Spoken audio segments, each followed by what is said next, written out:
Let's just dive right into it. Today, in this explainer, we are breaking down the absolute geopolitical and economic shockwave that is defining 2026. We're tracking a conflict here that's basically rewiring global energy markets, stretching international diplomacy to its absolute breaking point, and causing massive economic pain from Wall Street all the way to the streets of Tehran. Take a look at this quote. The clock is ticking. Time is of the essence. That stark warning from President Trump really sets the stage here. The stakes are incredibly high, and with both sides digging in their heels, the threat of renewed military action is just hanging heavy over every single diplomatic conversation right now. Section 1. The fragile ceasefire. Okay, let's look at the timeline to understand exactly how we got to this point. Things escalated incredibly fast. We go from the initial clash in late February straight into devastating critical infrastructure strikes in March. I mean, those strikes took out nearly half of Iran's gas output, a 48% drop at the South Park complex alone. And that brings us right up to where we are now, a temporary 2-week ceasefire that went into effect on April 7th, brokered by Pakistan. So here's the crucial takeaway. Yes, the skies are quiet for the moment, but make no mistake, this ceasefire is essentially on life support. There are massive, fundamental disconnects between Washington and Tehran about what this pause actually covers. It just goes to show you, stopping the shooting, that's very different from actually finding peace. Section 2. The diplomatic deadlock. Now let's head over to the negotiating table. As you can see in this incredibly detailed Congressional Research Service assessment, both sides have proposed competing peace plans. And honestly, they couldn't be further apart on their key red lines. This impartial CRS report lays it all out, showing us that while they are talking, their core demands are mutually exclusive right now. The diplomatic chasm here is just massive. On one hand, you have the U.S. 15-point plan. This is super strict, centering heavily on immediate nuclear disarmament. We're talking about demanding the surrender of 400 kilograms of enriched uranium, limiting operations to a single facility, and keeping strict asset restrictions in place. But then on the flip side, Iran's 10-point counterplan is demanding sweeping economic sanctions relief, unfreezing assets, and an immediate halt to all military activity in Lebanon. And neither side is budging an inch on these massive flashpoints. You've got disagreements over nuclear enrichment rights, Iran demanding compensation for war damages, and arguments over control and tolls at the Strait of Hormuz.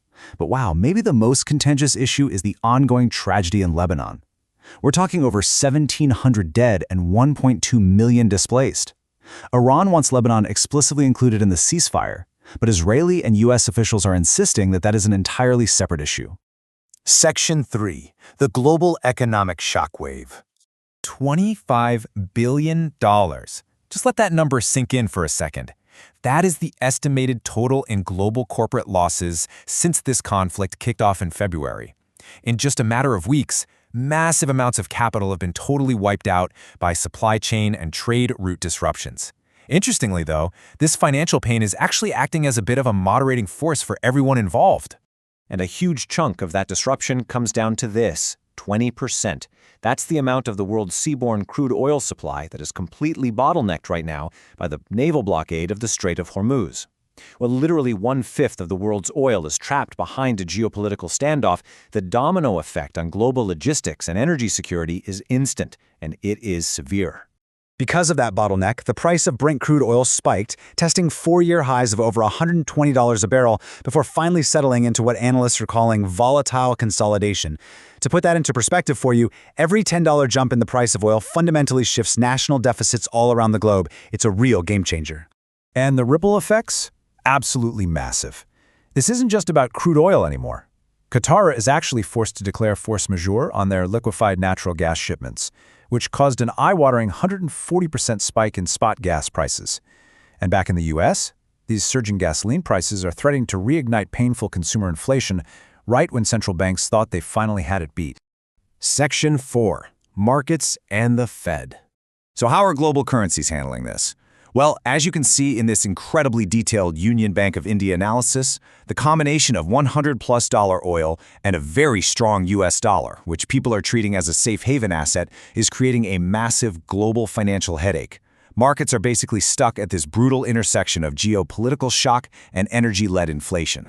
The macroeconomic strain is literally everywhere. The U.S. Federal Reserve, they're essentially paralyzed right now, forced to hold rates at 3.50 to 3.75% because this oil shock threatens a massive inflation comeback. In fact, a recent survey found that 70% of financial respondents view this war as their top market threat. And emerging markets are just getting hammered. The Indian rupee hit a historic low of 95.34 against the US dollar as their import costs absolutely soar.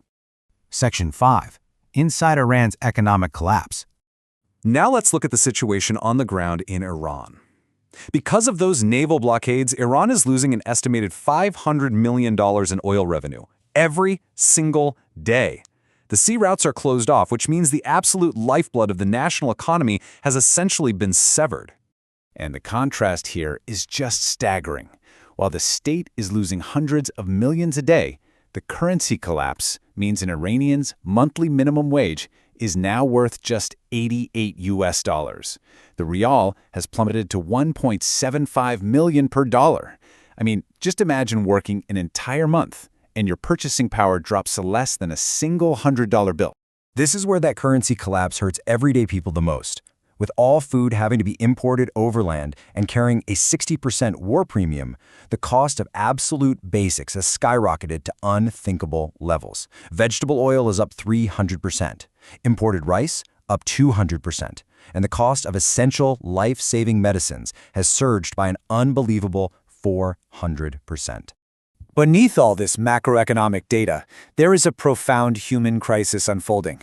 Right now, 57% of the Iranian population is experiencing malnourishment. That's 7 million facing severe hunger. An estimated 35 to 52 million people have been plunged into absolute poverty.